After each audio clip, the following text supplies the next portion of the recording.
Type ko ang ilong mo. Kaya Ricky. Type ko ang ilong mo.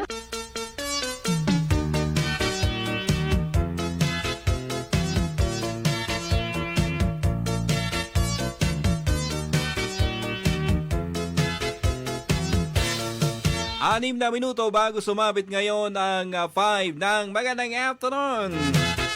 Ang tabay alas 5 hanggang alas 5:30. Makakasama natin si Sir Jonathan Granada at Doc Malfred Marpa sa ating po namang live extension hour. Salamat sa ginawa ho ninyong pakikinig at pagsubaybay. Salamat sa mga nanood sa ating FB Live, sa mga bumati online, at syempre sa mga text sa ating text line, at syempre sa inyo pong mga live na pagbati. Babalik ko tayo sa Sunday alas 2 hanggang alas 5 ng magandang afternoon.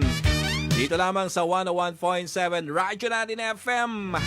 Mga awitin sa AM sa FM. Ingat po kayo. Ingat din po ako. Wow. Sana po mga igan, lagi nating tatandaan, lagi po nating iisipin.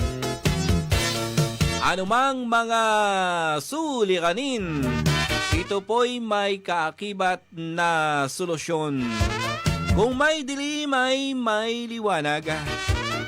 Kapag may lungkot, may ligaya. Ang taong mapagpakumbaba sa kapwa, ito po'y pinagpapala ng dakilang lumika. Mga kaibigan,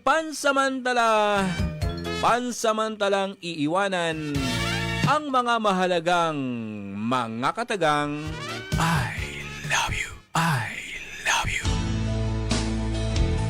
Inadugo natin sa lahat ng ikangay may minamahal at nagmamahal. This song is for you. Nasayang lang ang pagmamahal na sa'yo ay inilaan. Di ko inaakala na ako'y iyong iiwanan. Akala ko tayo ng dalawa